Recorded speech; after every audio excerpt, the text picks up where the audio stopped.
Bonjour à toutes, bonjour à tous, bienvenue sur cet unboxing pour vous parler de Draconis Héritage, le dernier projet en date du studio Agathe qui est en train actuellement d'être livré aux souscripteurs, aux souscriptrices. Si vous ne l'avez pas de panique, ça va arriver bientôt, il y a quand même beaucoup de colis, le logisticien fait ce qu'il veut, donc un petit peu de patience, ça va arriver. Et si vous n'avez pas précommandé, si vous n'avez pas souscrit, ben, ça arrivera un petit peu plus tard en boutique. Là encore, pas de panique. Euh, mais avant de se lancer dans le jeu de rôle, avant de s'intéresser à Draconis Héritage, et oui, le studio a fait des puzzles. Alors, Ariane, qui nous fait MJ sur les ombres d'Esteren en ce moment, ne doit pas y être étrangère. Je pense qu'elle a bien dû pousser pour obtenir des puzzles. Celui que je vous montre là, c'était l'Early Bird. C'était celui qui était offert quand même en Early Bird, si je dis pas de bêtises, lors du financement participatif, et il était disponible ensuite en option. C'est un puzzle de 100 pièces qui n'est pas carré, vous voyez. Donc je ne sais pas si c'est galère ou pas à faire. Vous me direz si vous le faites. Et comme la majorité des illustrations dans Draconis, c'est illustré par Shan. Voilà, donc on va pas faire l'unboxing du puzzle, mais je vais juste vous montrer comment ça se présente. Vous avez un sachet, je vais même l'ouvrir de en haut, hein, un sachet de puzzle. Et on va l'ouvrir pour regarder la taille des pièces. Ah, c'est petit quand même hein, comme pièce. Hein. J'imagine le 1000 pièces que ça doit donner. Il n'y en a plus? Non. En plus, c'est ASMR, etc. quoi. Je veux un live où tu fais ce puzzle. J'y ai pensé. J'y ai pensé. Je me suis dit 100 pièces, ça peut le faire en live, ça va pas être trop long, etc. Mais j'y ai pensé, donc voilà. On a des pièces comme ça, assez épaisses. Donc voilà, il y en a 100. Et donc là, j'imagine que ça, par exemple, cette petite pièce-là, c'est un coin, hein, puisqu'on le voit sur l'image. Tout est entouré de bleu. Un live un peu papote et un peu puzzle. Ouais, c'est ça que je pensais aussi. Y en a qui font ça avec des Lego et je trouve ça cool. Bon, bah les Lego, ça coûte un peu trop cher pour moi. Donc là, j'ai des puzzles. Me dit, ça peut, ça peut le faire. Donc voilà. Un petit puzzle de 100 pièces. Voilà. Donc à la fin, c'est censé représenter ce petit dragon. Donc voilà, je viendrai parler aux experts et expertes en puzzle parce que moi, tu vois, ça, concrètement, j'allais le faire sur mon bureau. Sauf qu'une fois qu'il est fini, bah, tu peux pas le ramasser, le ranger, quoi. Il va se casser. Donc je pense qu'il faut des supports, il doit y avoir des petites techniques, des strats que je n'ai pas. Mais ce n'est pas le seul puzzle que le studio Agathe a fait. Il y en a un deuxième, un beaucoup plus gros, un 10 fois plus gros pour être précis. Puisqu'il y a le puzzle 1000 pièces Draconis, toujours par Shan, qui représente celui-là. Oh, oh, nous dit dans le chat. Effectivement. Donc celui-là, je vais pas l'ouvrir hein, parce que bah, ça se présente de la même manière. La boîte est très longue à ouvrir. Tac. Mais on a le même truc. Hein. C'est un sachet où il y a toutes les pièces. Et on prononce Shane. Ah, ok, on le prononce Shane. Ça marche. Bah, je les confonds hein, entre Shane, entre Shanik et chez nous, etc. Voilà, c'est un peu compliqué.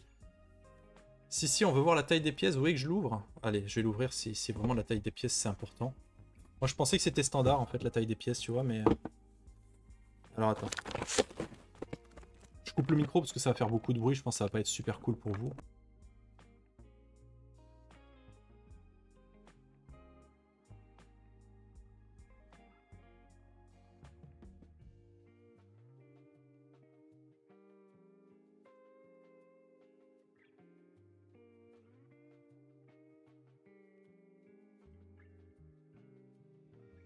Hop, me revoilà. Bah en fait c'est la même taille. Exactement la même, sauf qu'il y en a 1000. Donc ouais, ça en live, laisse tomber, hein, je le ferai pas. Hein. Voilà. On est sur ces pièces-là, c'est un peu le même... c'est un peu le même truc. Hein. Alors il y a un truc que j'ai pas compris par contre. Avec les nuances de beige sur les côtés, ça va être si compliqué. Ouais, c'est vrai que ça par exemple, je pense que ça c'est un coin, tu vois. Celui-là. Ça non. Donc ouais, je saurais pas dire. Mais ouais, je pense que ça c'est un bout d'arbre ça. Ça c'est un bout, hein, on le voit ici. Ça c'est les bouts de branches, etc. quoi. Donc ouais, il a l'air galère. Je sais pas si j'aurai le courage de le faire. Peut-être que je vais me découvrir une passion parce que voilà, faut savoir que je crois que le seul puzzle que j'ai dû faire dans ma vie, je devais avoir 4 ans. C'est pas quelque chose que j'ai eu l'occasion de faire. Donc salut Fred, salut. Donc du coup, je sais pas si j'aime ou pas. Donc voilà, peut-être que je le ferai, peut-être pas, je ne sais pas, on verra bien. Donc voilà, ça c'était le deuxième puzzle qui était disponible en option sur le pledge de Draconis Héritage. Donc voilà, plutôt cool. Plutôt cool. Hop, ça prend beaucoup de place, je sais pas où je vais le mettre là. Et ensuite, la grosse boîte de Draconis Héritage. Je vais devoir peut-être reculer un peu la cam, parce qu'on ne voit pas tout sinon. Hop, on est pas mal comme ça. Voilà, une grosse boîte, donc une boîte similaire à la première mouture. Donc Draconis Héritage, qu'est-ce que c'est? Alors, avant toute chose, hein, cet unboxing, c'est un peu de l'escroquerie. Je l'ai reçu hier, hein, donc vous imaginez bien que j'ai pas eu le temps de lire tout le contenu. Donc c'est vraiment du feuilletage, c'est vraiment pour vous montrer la qualité des produits physiques à l'intérieur, puisque ce genre de boîte, je pense, est scellé quand vous achetez ça en boutique ou je ne sais quoi. Donc voilà, pour pouvoir voir un petit peu mieux ce qu'il y a à l'intérieur, c'est pour ça que je fais cette vidéo. Draconis Héritage, c'est quoi? Il faut savoir que dans Draconis, il y a eu un premier financement participatif il y a 2 ans, je crois. Et donc, l'année dernière, en été, a été livré donc Draconis, l'appel de l'aventure. Et l'appel de l'aventure, en gros, c'est une énorme boîte un peu initiation, puisque vous allez découvrir un petit peu les prémices du monde de Draconis, avec des pré-tirés, avec les règles soft, et avec une mini-campagne qui vous emmène, voilà, qui vous fait vivre une petite aventure. Draconis, c'est un jeu de rôle pacifique, bienveillant ou pas, enfin ça dépend un peu des thématiques, hein, il y a des trucs un peu durs quand même, mais qui se veut quand même bienveillant et pacifique, donc il y a très peu de combats, voire pas du tout. On vous pousse en fait à résoudre les conflits et les dilemmes d'une autre façon que de la classique baston, même si du coup c'est la 5e qui émule ce jeu. Voilà, c'est un choix particulier, mais c'est un choix, je pense, marketing principalement pour pouvoir le vendre, parce que ben voilà, un système 100% orienté baston sur un jeu où il n'est pas censé y en avoir, voilà, c'est un peu voilà. Donc Draconis Héritage, c'était la première boîte qui vous permettait de découvrir en douceur une espèce de grosse boîte d'initiation de découverte, et là on parle donc de Draconis Héritage, qui lui est le vrai jeu entre guillemets, c'est-à-dire que c'est le livre de base, du jeu, qui vous permet de créer vos propres personnages, qui vous voilà, qui vous explique un petit peu plus le lore, etc. Si vous êtes curieux, curieuse, n'hésitez pas à aller sur la chaîne YouTube. Un modérateur va peut-être me faire un point d'exclamation YouTube, bien sûr, dans le chat. Mais on a fait des interviews avec les personnes qui s'occupent du projet chez le studio Agathe. Donc n'hésitez pas à aller regarder ces trucs-là si ça vous intéresse. La boîte est très bien ajustée, si bien qu'elle est compliquée à ouvrir. Mais on a réussi quand même. Ensuite, qu'est-ce qu'on a dedans? On va faire ça dans l'ordre. Ou pas, non, je vais pas faire dans l'ordre, je vais faire dans les trucs les plus... ce qu'il y a au fond de la boîte en premier, comme ça je peux la ranger. Alors oui, petite, je vais vous montrer quand même. Donc vous avez une grosse boîte qui est vraiment remplie à ras-bord, hein. Je veux dire, il n'y a pas d'espace vide, hein. Tout est utilisé. Vous voyez, il y a juste ça. Vous avez ce petit signet en tissu qui vous permet justement de soulever l'importante quantité de bouquins qu'il y a. Parce que regardez, il y a tout ça quand même. On va le passer en revue. Mais après. Et là, qu'est-ce qu'il y a dans la boîte? Il y a un truc qui prend un max de place. On va commencer par le pins Draconis. Voilà, un petit pins en métal avec le petit machin en plastique derrière. Donc voilà. Ok. Moi je suis pas fan des pins, j'en fais pas la collection. Je pensais que c'était un petit peu démodé comme truc, mais visiblement la communauté avait l'air plutôt hypée. Donc voilà, il y a un pins Draconis. Je sais pas ce que vous en pensez, vous me direz si vous êtes client des pins ou pas. Je vais essayer de vous lire aussi un petit peu. C'est tellement beau. C'est possible de surmonter les obstacles autrement que par de la bagarre dans le jeu de rôle. Bah oui, écoute, Draconis le fait, étonnamment. Ces illustrations, ouais, c'est incroyable, vous allez voir. Très chouette comme goodies en fait. Ok. Faire gagner le pins sur Tipeee. Oui, voilà. Il y a un POG aussi? Non, il n'y a pas de POG. Par contre, vous avez une illustration de Mitsune. Alors j'essaye je pense que comme il y a un fond, on le voit pas bien. Est-ce que j'arrive à faire un truc un peu moins flou? Je vais pas y arriver. Pas y arriver à faire un truc. Est-ce qu'avec la main? Non, j'y arrive pas. Si, c'est pas mal. Je crois qu'on est pas mal. Voilà. Une figurine de Mitsune.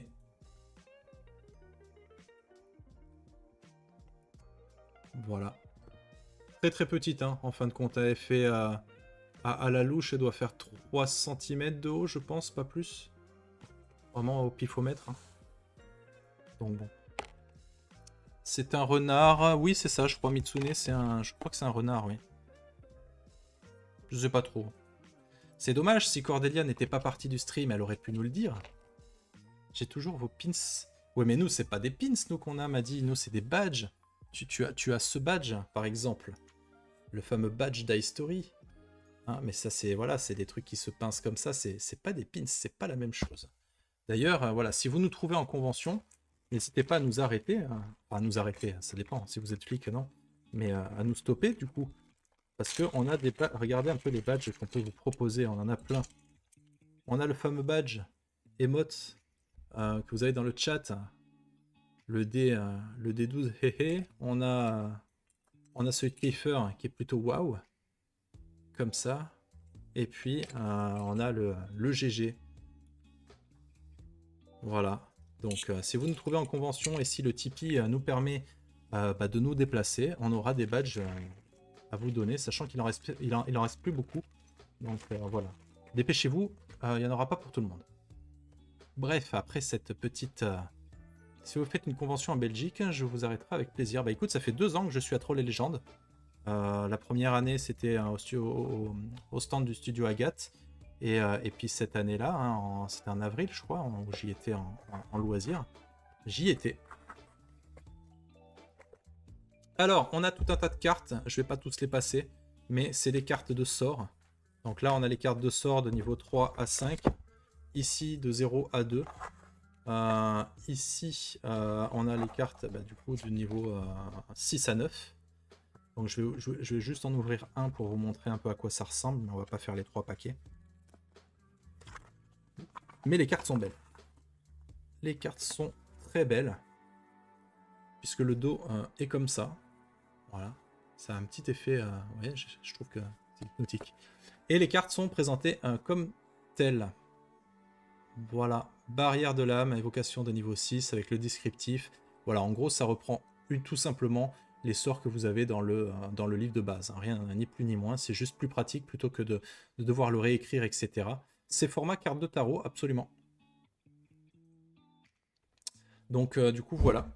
Ça, c'est des cartes de sort. Il y a d'autres cartes aussi qui sont hors des boîtes. Je ne sais pas pourquoi. Je pense que c'est parce que c'est des ajouts qui ont été faits suite à des déblocages pendant le financement participatif. Il me semble que ça doit être quelque chose comme ça. C'est ces cartes-là, donc avec le même dos. Je ne vais pas les démonter. Mais voilà, aide de navigateur. C'est un objet merveilleux, assez rare, avec le petit descriptif, etc. Voilà, donc ça c'était le fond de la boîte. Nous avons ensuite, je vais passer les trucs un peu moins intéressants peut-être. Enfin, intéressant, c'est une question de point de vue. Mais après les puzzles, nous avons aussi, je vais vous le montrer à plat, un livre de coloriage.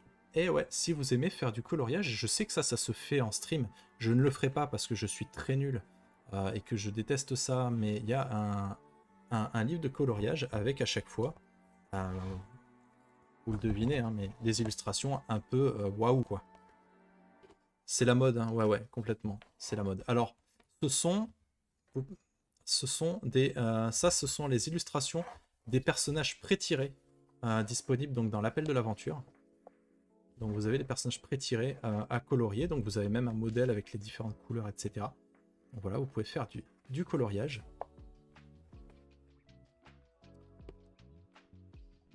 Donc Donc c'est quand même du coloriage haut niveau, hein, je pense. Hein. Après, vous avez voilà, tout un tas de petits trucs avec les petits dragons mignons, avec... voilà, c'est terrible, je veux tous les goodies plus que le jeu. Regarde un peu. Est-ce que c'est pas cool, ça? Attends de voir le jeu, quand même, m'a dit. Tu vois, le jeu, il est incroyable aussi. Oh, celui-là, c'est mon préféré. Voilà, c'est Mitsune. Donc c'est renard, mais pas uniquement, quoi. C'est un peu... Sur le premier, j'ai vu des dessous de verre qui pètent la classe. Je sais pas si on les avait eu, les dessous de verre, hein, mais de mémoire, ils étaient plutôt cool, ouais.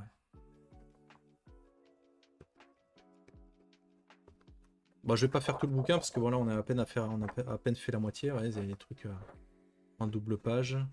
Non, c'est pas un double page, ça. Si? Je sais pas. Bref, il y a un livre de coloriage. Donc c'est plutôt sympa. Ensuite, on va passer tous les trucs un petit peu souples et un peu bof. Enfin, bof. Façon de parler. Ah non, il y a ça, j'avais oublié. En plus des coloriages, en plus des puzzles, tu veux des goodies? M'a dit, regarde, je te propose des autocollants. Voilà, il y a 2 pages d'autocollants que tu peux décoller et mettre un petit peu où tu veux. Les dragons sont amicaux dans cet univers. Il y a les deux. Je crois qu'il y a les deux. Hop, voilà. Les adhésifs à mettre où vous souhaitez. Voilà, il y a 2 planches. Mais j'aime trop. Ok, voilà. Donc, des autocollants. On a ensuite... bon, ça, on va pas s'attarder trop longtemps dessus parce que... voilà, mais on a des pages... de fiches de personnages. Voilà, pour vous montrer un petit peu à quoi ça ressemble. Les fiches de personnages sont comme ça, et je crois qu'à la fin, il doit y avoir, voilà, il doit y avoir les fiches de sorts pour les magiciens. Beaucoup de pages. De pages de quoi? De ça, là, de fiches de personnages? Ouais, il y en a pas mal, hein, quand même. Ça donne ça. C'est pas cartonné. Attends, c'est pas cartonné. C'est... Ouais, si, un petit peu. Hein. On n'est pas sur de la feuille classique. Hein. On est quand même sur des fiches un petit peu plus... un petit peu plus costaud. Les fiches sont tellement belles que t'oses pas écrire dessus, je suis complètement d'accord. Est-ce que c'est comme Donjons et Dragons? Bah, c'est compatible 5ème, hein. Les règles du jeu, c'est ils se servent de la 5ème. Ça a l'air solide, ouais. Ensuite, un petit tirage d'art que vous avez peut-être reconnu, si je dis pas de bêtises. Ah non, c'est pas le puzzle. J'ai cru que c'était le puzzle parce qu'il y avait le même truc comme ça, mais c'est pas le puzzle, c'en est un autre.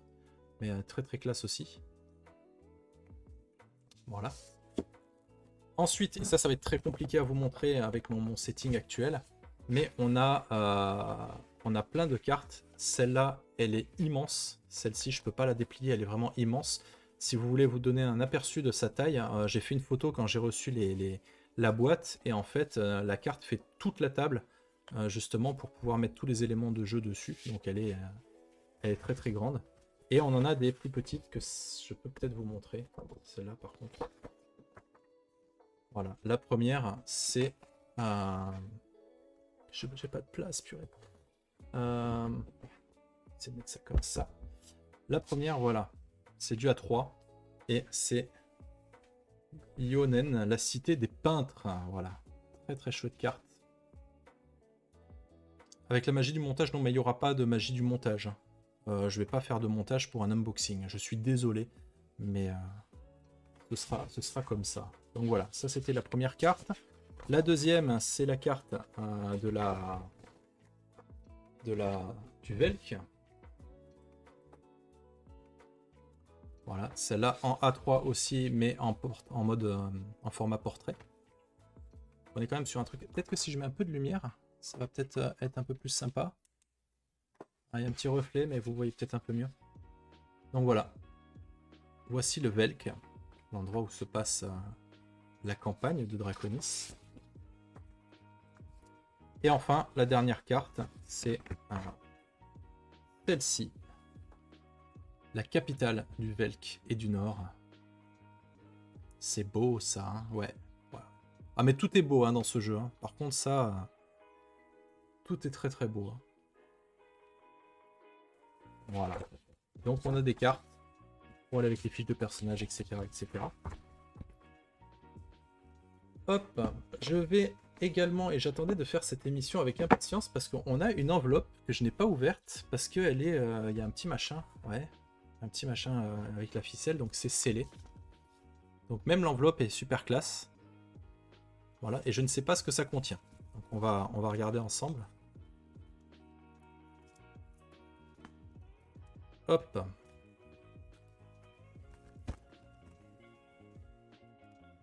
Alors, qu'est-ce qu'on... Ah oui, j'avais oublié. Ben, si vous n'aviez pas eu assez de goodies, est-ce que vous voulez un magnète pour mettre sur votre frigo hein, le magnète Draconis Héritage. J'avais oublié qu'il y avait ça. Voilà, un petit magnète pour aller avec des tatous pour la plage. Ouais, je crois qu'il manquerait plus que ça, hein, les tatous pour la plage. Et donc, on a quoi? Ah, on a des cartes... Ah, j'ose même pas l'ouvrir tellement c'est beau. Est-ce que je peux l'ouvrir sans déchirer le plastique? Allez, je vais l'ouvrir pour vous, public. On va quand même regarder ce qu'il y a dedans. Ah non, c'est qu'une seule... Ah non, il y en a deux. Ah, on a deux dragons. Regardez un petit peu ce truc de ouf. Rigole pas, mais les magnettes, je trouve aussi que c'est une trop bonne idée. Ok.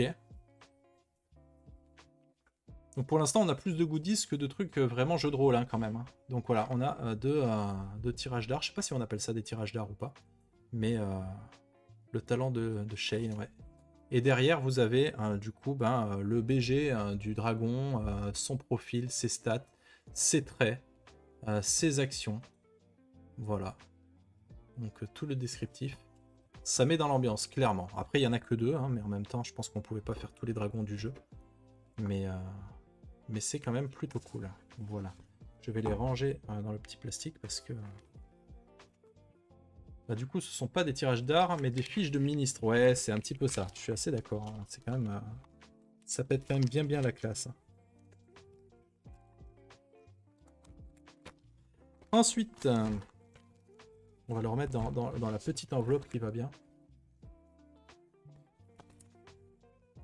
Avec son petit... Je crois que c'est la première fois que j'ouvre une enveloppe comme ça avec le petit fil. Et maintenant on parle jeu de rôle, ça y est. Maintenant on parle jeu de rôle. On va commencer par l'écran. La petite dinguerie, hein, l'écran. Moi je mets un petit billet sur les Zéniths de l'année prochaine. Hop, alors l'écran. 3 volets, cartonné, très bonne qualité, un peu de reflet, désolé, mais je peux pas faire autrement. Voilà, ça c'est la première partie de l'écran. Au milieu ça donne ça. Et enfin, le dernier morceau, ça donne ça. Est-ce que c'est pas un écran qui pète sa classe? En vrai. Moi, je le trouve vraiment très chouette. Voilà. Et à l'intérieur, il y a les règles de Donjons et Dragons, quoi, j'imagine. On a... Ah non, pas forcément, je suis mauvaise langue. Regardez. On a donc le Panthéon draconique. On a les clés dramatiques, les étincelles et les larmes. On a déroulement d'une scène d'action, les actions possibles autour de jeu, et enfin les caractéristiques et les lancers de dés. Voilà. Très chouette, ouais. Il est incroyable. Effectivement, il n'y a pas le nom, il n'y a pas marqué Draconis en gros en dessous, ni illustré par Shane, juste en dessous non plus. Donc c'est plutôt appréciable. Ensuite, je fais tout dans le désordre, mais je m'en fous. On va commencer par ce bouquin. Donc ça, c'est un bouquin couverture souple. Bien sûr, 100% en couleur. Et ce bouquin, en fait, ce n'est d'autre que la campagne. Je vais vous lire le petit truc derrière. J'essaie de le faire en même temps. Donc, du sauvetage d'un jeune rêverie au regard implacable d'Écoge, le voyage des aventuriers dans les froides montagnes du Velk les mène à faire des choix entre confiance et ambition, prudence et progrès. La Clé d'Écaille est une courte campagne de 5 aventures prévue pour des groupes de personnages de niveau 5 à 9. Elle utilise les règles de la 5e édition, blablabla. Continuité. La campagne présentée peut être jouée, à la suite de l'appel de l'aventure ou d'une autre campagne. Voilà. Et ça peut aussi constituer le départ d'une nouvelle histoire. Donc ça peut faire une suite, mais on n'est pas obligé d'avoir l'appel de l'aventure pour faire cette campagne. Annexe détaillée, les Clés d'Écaille nécessitent le livre Draconis Héritage, bon, et puis la 5e, etc., etc. Voilà. Donc, couverture souple. Ils n'ont pas le droit d'écrire D&D, ben c'est surtout que le studio Agathe en fait a son propre D&D-like, puisqu'ils ont fait Dragon, en fait. Et Dragon, ben, c'est le D&D du studio Agathe. C'est juste mieux que D&D, puisque tu as un super lore qui va avec, et des combinaisons espèces-classes qui sont beaucoup plus sympas à mon goût, je trouve. Tu penses qu'ils n'ont pas le droit de citer D&D? Je sais pas. Non, là ils mettent 5e édition pour le jeu le plus joué au monde, donc je sais pas s'ils ont le droit d'utiliser le mot D&D ou pas. Je pense que peut-être que non, en fait. Ouais, c'est ça, la plus célèbre des jeux de rôle, c'est ça. Donc.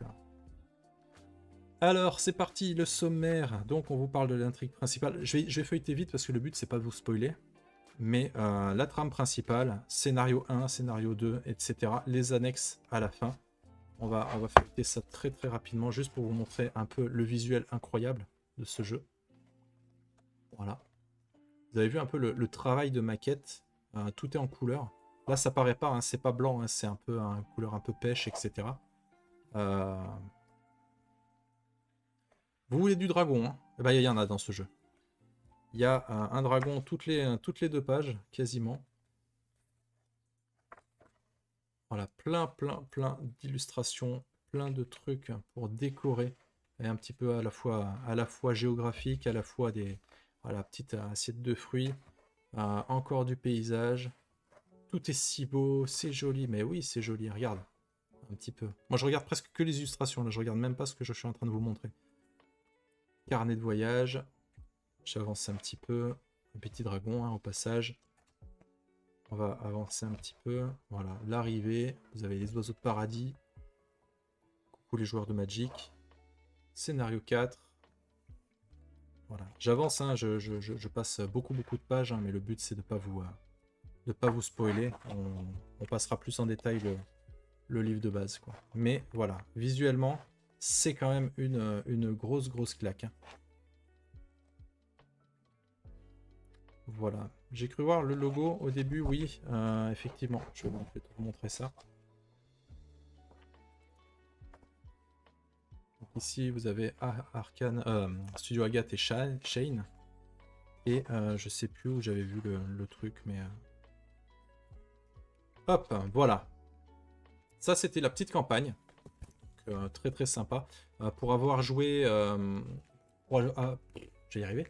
Pour avoir joué, pardon, l'appel de l'aventure, donc la première boîte de Draconis, la campagne est très chouette. Et donc, c'est vraiment cool de se dire que tu peux faire une suite à ça.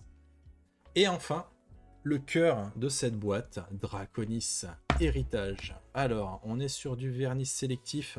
Ça brille. Je suis désolé pour les reflets, je peux pas faire autrement. Ça brille, mais pas que. Ici, ça se voit peut-être pas, mais ici, c'est creusé, en fait. C'est un petit peu... toutes les illustrations par Shane. Alors, pas toutes. Je crois qu'elles ne sont pas toutes de Shane. On va regarder les crédits, tiens, rapidement. Mais en grande majorité, oui. Quel boulot époustouflant. Ouais. Donc voilà, ici c'est doré, vous voyez, j'essaye de montrer.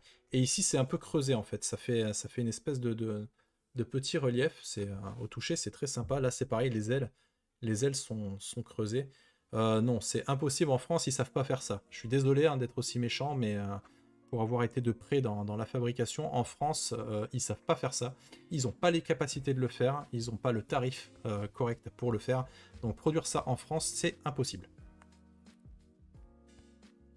Il faut savoir que la cartonnerie en France, c'est quasiment terminé. Hein. On n'a plus vraiment de cartonnerie en France digne de ce nom. On n'a pas la place, on n'a pas les infrastructures, ni le savoir-faire. Et encore moins, c'est intéressant pour personne de faire ça, parce qu'en France, on n'a pas les quantités qu'on peut produire dans d'autres pays. Donc la fabrication en France, elle est rarement française, elle est plus européenne, sur des maisons d'impression en Lituanie, entre autres. Mais voilà. Le sommaire, donc c'est le livre de base. Hein. C'est avec ça vous pouvez créer vos propres persos, etc. Il vous faut néanmoins les règles du plus célèbre des jeux de rôle. Voilà.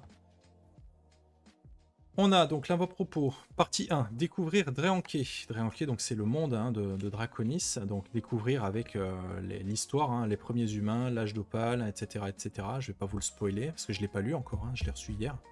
Vivre sur Drehanké, donc l'héritage de la terre, alimentation, culture, etc. La puissance de Drehanké, donc les factions draconiques des humains, etc. On vous parle entre autres en détail du Velk. Voyager en Drehanké, effectivement, pour le voyage, tout bêtement. Jouer dans l'univers de Drehanké avec option pour la création de personnages. C'est-à-dire que même si c'est un jeu qui utilise les règles de la 5e édition, c'est un jeu qui est adapté du coup spécifiquement pour Draconis. Donc vous allez avoir les... comment on appelle ça? Les archétypes, les équivalents en fait, qu'on peut trouver dans Donjons et Dragons. Par exemple, le barbare, c'est l'arpenteur sauvage. Le barde, ça s'appelle barde en fait. Hein. Collège de l'harmonie. Le druide, c'est le cercle de l'œil monde, etc., etc. On va regarder ça un petit peu plus en détail. Les aventures merveilleuses, étincelles et magie, les annexes, etc. Et donc, on est sur une petite dinguerie visuelle, puisque à chaque fois, comme pour la campagne, on a des illustrations de ouf. Avec toujours, comme d'habitude, les petits pictos, c'est commun à Dragon, en fait.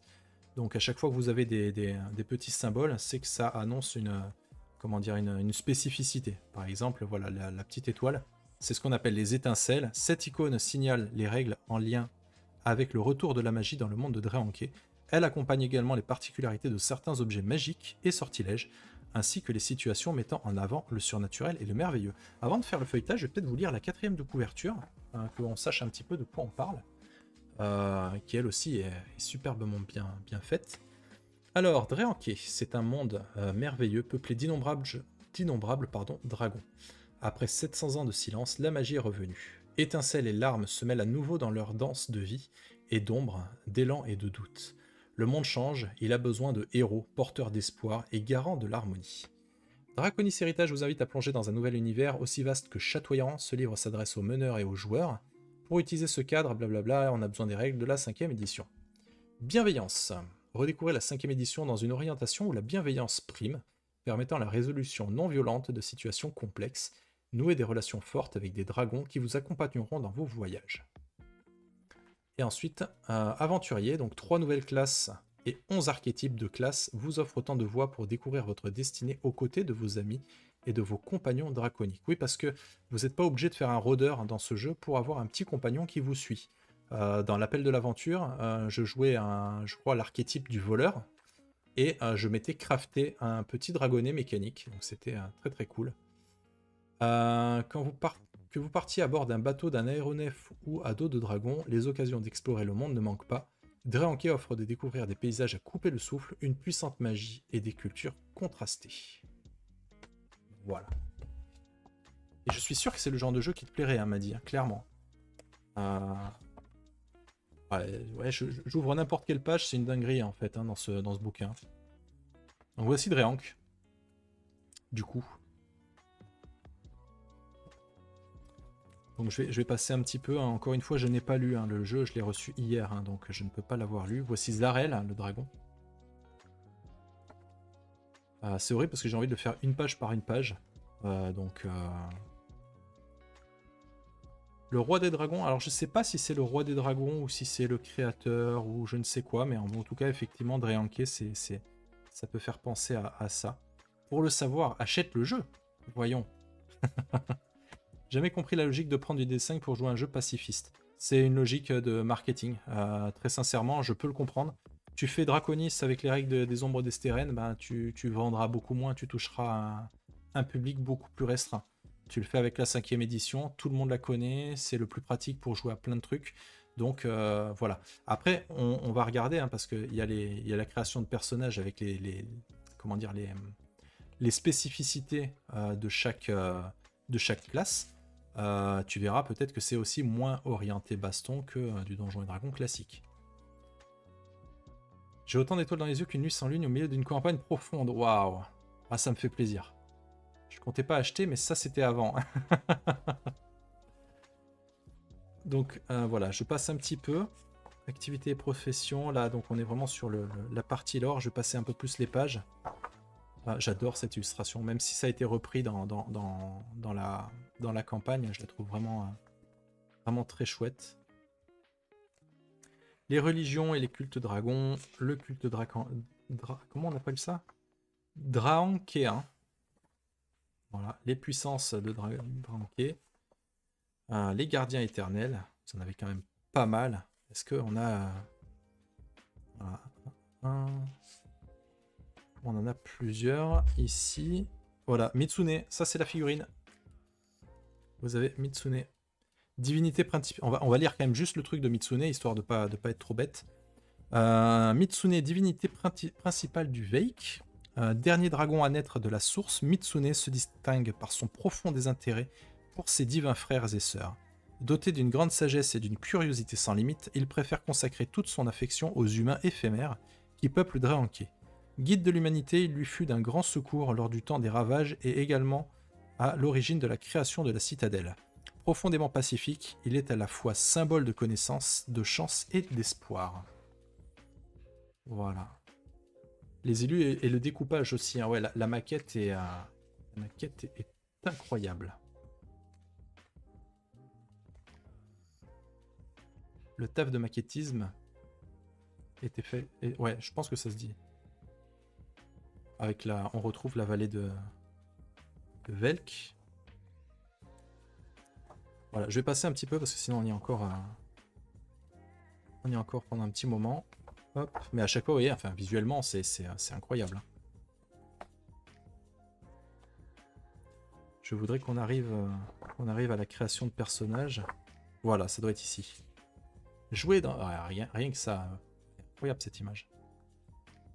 Jouer dans l'univers de Draenké. Option pour la création de personnages. Ok. Alors, on a la classe du Drakamisis. Les dragons de Draenké ont toujours suscité la fascination. Les Drakamisis peuvent se targuer de les comprendre en profondeur et de construire avec eux des relations d'égal à égal. Cette connivence avec les dragons les pousse à porter sur le monde un regard différent. Voilà, ça c'est une classe jouable. Et au niveau des sorts et des aptitudes, comme je vous disais, c'est peut-être un peu moins porté sur le combat, etc. Puisque voilà, on a affiliation draconique, soutien draconique avec les dragons juvéniles, aptitude d'affiliation, augmentation de caractéristiques, confidence des étincelles, destinée draconique, appui draconique, ce genre de choses. Donc voilà, c'est quand même un peu moins porté sur la baston. Je pense que je vais me faire un deuxième café juste pour faire durer la matinale. C'est vrai que purée, le temps passe vite. Hein. Je vais essayer d'abréger un petit peu, mais je veux pas non plus gâcher mon plaisir de regarder. Intimidation sans cesse. Bah on va regarder, écoute, je ne sais pas. Donc voilà, ça c'est une classe créée spécifiquement pour le jeu. Avec tout ce qui va avec. Ensuite, on a la classe du guide. Avec à chaque fois une illustration en pleine page qui est incroyable, quoi. Alors, le guide, le monde de Draenké regorge de merveilles, mais peut aussi se révéler dangereux pour ceux qui s'y risquent sans en connaître les secrets. Les guides ont appris à surmonter les dangers des environnements, ils en connaissent les moindres détails et savent se faire comprendre et apprécier des êtres qui y vivent. Voilà, c'est un peu les rôdeurs, comme ils disent ici, hein, les rôdeurs de Draenké. Le guide est l'adaptation aux spécificités de Draconis de la classe du rôdeur. Par conséquent, la plupart des archétypes associés sont compatibles et un personnage guide ne peut se multiclasser en rôdeur ou vice-versa. On n'abrège pas. Madi est hypé, je répète, ceci n'est pas un exercice, Madi est hypé.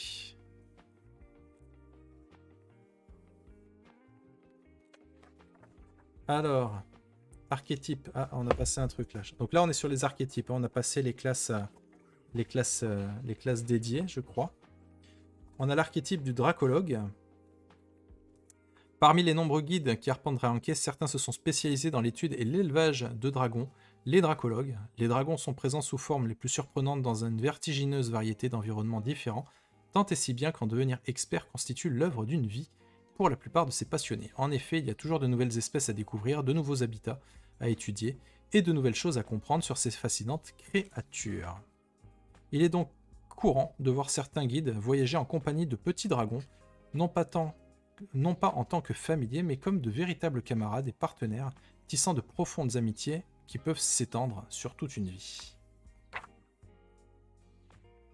Voilà. Arpenteur urbain, donc les gens qui connaissent bien la rue. La classe du lettré, qui est, je crois, propre à Dragon, Donjons et Dragons, le lettré. Les érudits savants sont présents dans toutes les sociétés, des sages des tribus, aux ruibes des doctes de la citadelle. Ils sont guérisseurs, inventent d'étranges dispositifs ou explorent des ruines en quête de connaissances perdues. Leur principal talent est la capacité à apprendre et à s'adapter à tout type de situation. Donc voilà, en termes de compétences, etc., vous voyez, donc marotte, conquête méthodique, astuce, aptitude de marotte, bidouille. On est sur ce genre de choses. Donc c'est du cousu, c'est couverture tissu cousu. Au cas où, si je ne l'aurais pas dit.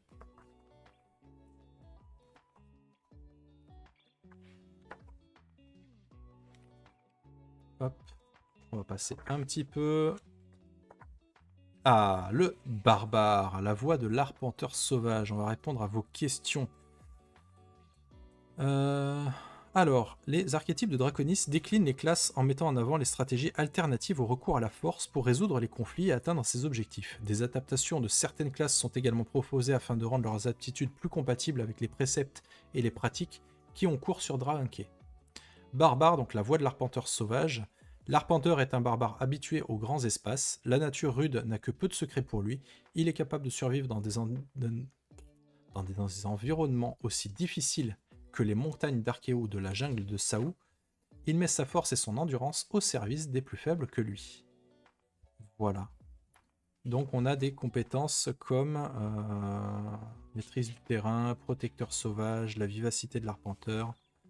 On n'a pas plus de détails. Tac. Ouais, c'est ça en fait. Protecteur sauvage. Le roc, on a maîtrise des terrains, etc. Voilà. Un barbare altruiste. Ensuite, le barde.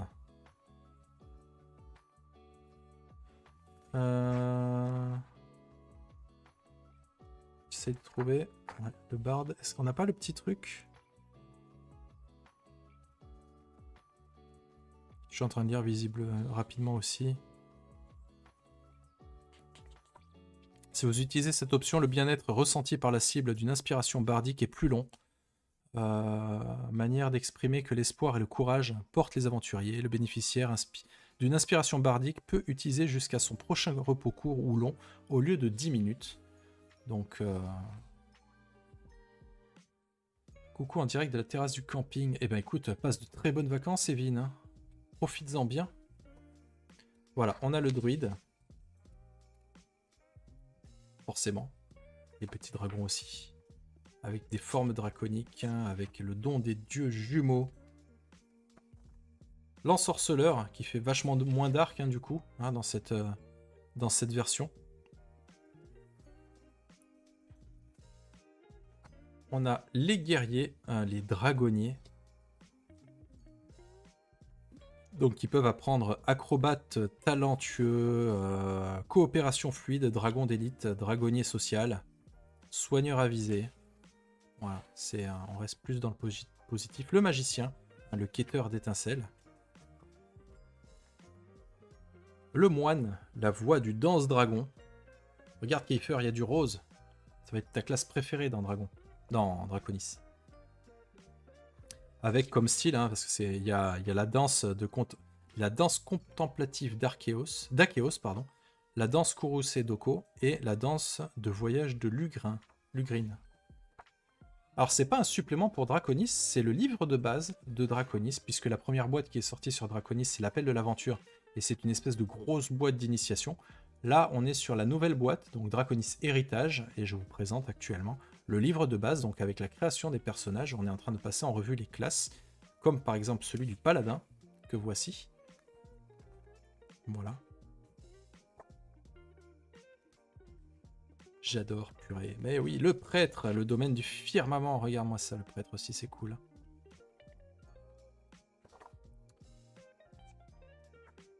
Le roublard, voilà, c'est ce que je jouais. Et le roublard, hein, bah, comme moi, mon personnage, c'est un bricoleur, hein, le roublard, en fait. Comme il pouvait pas avoir de vrais dragons, il fait du bricolage qui s'appelle l'enluminure, je crois. Des compagnons enluminurés. Et en fait, c'est des créations mécaniques, en fait, dans laquelle on insuffle de la vie. Et c'est trop bien. Et en fait, il était trop bien. En plus, je crois que il faisait grille-pain aussi, mon petit dragon. C'était trop cool, quoi. Oui, c'est ça. Je l'ai reçu hier, donc c'est pour ça que je suis pas non plus encore ultra apte à en parler. Je ne l'ai pas lu, bien évidemment. Je vous montre le contenu de cette boîte un peu en exclu, on va dire. Enfin, pas en exclu, en avant-première. Sorcier, qui est là. J'ai joué un bricoleur, quelle surprise. Alors, pour ma défense, c'était un pré-tiré. Et j'avais laissé les autres PJ choisir leur personnage avant. Donc je jouais un bricoleur qui était atteint de surdité. Et c'était très sympa à jouer, malgré tout, de devoir trouver d'autres méthodes de communication.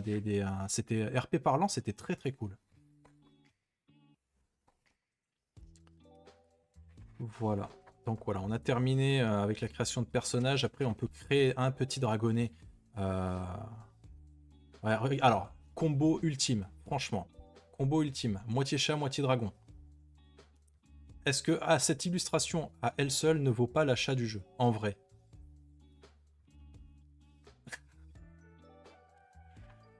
Tu vas faire des games sur le live? Je sais pas, Draconis, je sais pas s'il y a un public pour ça. Le problème, c'est que quand je suis allé regarder un petit peu les différents lives sur Donjons et Dragons, j'ai l'impression que les gens ne veulent que de regarder de la baston, en fait. Est-ce que les gens vont vouloir regarder des trucs pacifistes, etc. Ou est-ce qu'on va se faire traiter de fragile ou je sais pas quoi? Voilà, je sais pas trop. Après, je sais pas non plus si c'est vraiment mon type de jeu en tant qu'MJ. Je ne me rends pas trop compte. Mais je ne sais pas. Voilà, aventure merveilleuse, donc des pistes de scénario, j'imagine, pour les clés dramatiques. Il paraît que les clés dramatiques, c'est un pan du jeu très important. Je suis public, je suis joueuse, je suis fragile. C'est noté. J'imagine le nombre de bêtises exceptionnelles, exponentielles que pourrait faire un chat. Un chat qui vole, mais laisse tomber. T'imagines le truc? En solo, ça doit être chou, bah et pourquoi pas? Pourquoi pas? Donc voilà. On va accélérer un petit peu. Ouais, mais chaque truc, c'est une dinguerie. Hein. Voilà, les scènes d'action, comment mettre un petit peu d'action dans le jeu, etc. Étincelle et magie, le gros pavé sur la magie qui est revenu, hein, qui était absente de Draenke pendant un petit moment et qui est revenu. Les merveilles de Draenke, Ips et les annexes, bien évidemment, qui sont assez conséquentes, hein, les annexes, hein, parce qu'il y a quand même beaucoup de mots spécifiques au jeu. Les états préjudiciables. Parce que c'est pas parce que le jeu est bienveillant et qu'il encourage la résolution non violente des combats qu'il n'y a pas non plus zéro baston. Il peut y en avoir. C'est juste que c'est pas de la baston comme on l'entend sur Donjons et Dragons, c'est-à-dire que c'est pas, à ma connaissance, c'est pas censé être létal ou ce genre de choses, mais il peut y avoir des combats. C'est juste que c'est pas c'est pas au centre du jeu, quoi. Maintenant, j'ai envie de dire que un jeu comme n'importe quel autre jeu, ça reste au final qu'une boîte à outils que vous pouvez utiliser comme ça vous chante. Si vous avez envie de faire des scénarios un tout petit peu plus punchy ou quoi, ces Donjons et Dragons, vous pouvez adapter. Et la fiche de personnage, la voilà. La fiche de sort. Je les avais montrées déjà en individuel tout à l'heure, mais vous les avez de nouveau ici. J'ai tellement envie d'essayer Draconis, c'est dommage qu'au moment du financement, même encore aujourd'hui, j'ai pas les moyens de me l'offrir. Après, t'es pas obligé de te prendre la boîte avec tous les goodies, hein, tu peux prendre juste le bouquin, hein, je pense que c'est vendu séparément. Si tu connais pas et que tu aimes ce genre de créature, tu devrais regarder du côté de Paris des Merveilles de Pierre Pével. Oui. Au niveau règle, ça donne quoi? Bah c'est de la 5ème édition, quoi. Donc, c'est du D20. Voilà, qui conclut cette unboxing. Ah ouais, je l'ai pas dit, mais même la 4ème de couverture, là, tout ça, vous le montrer de plus près. Tout ça là, ici, ça se voit pas à la cam, mais c'est creusé un petit peu dans le livre. Ça fait un petit rebord, hein, ça fait un petit relief. Voilà. On est sur un petit relief. Très très sympa quoi. C'est un peu pareil pour moi en vrai. Les finances ne vont pas suivre la hype, mais je le garde de côté comme une idée de cadeau peut-être. Oui. Le livre de base peut se trouver de manière individuelle au prix de 45 €. Voilà, ce qui est un prix tout à fait correct pour un bouquin de cette épaisseur. Tu peux l'incliner un peu? Oui, regarde. Ça fait. Alors, c'est du vernis sélectif, hein, donc ça brille. Mais effectivement, vous avez toutes les dorures hein, qui brillent de tous les côtés. Et devant, c'est la même chose. Sachant qu'il y a 3 éditions différentes, donc moi j'ai choisi la version standard, classique, mais il y a aussi la version collector et ce qu'ils appellent la collection grand vert. Donc grand vert c'est simili-cuir avec le logo quoi. Ah, il y a peut-être moyen de capter Ouais, regardez là, vous le voyez peut-être un peu là comme ça. Ici le bord là, ici. Et ici cette toute petite ligne là où j'ai l'ongle, c'est un rebord. Voilà, j'essaye, je fais au mieux, mais... Voilà.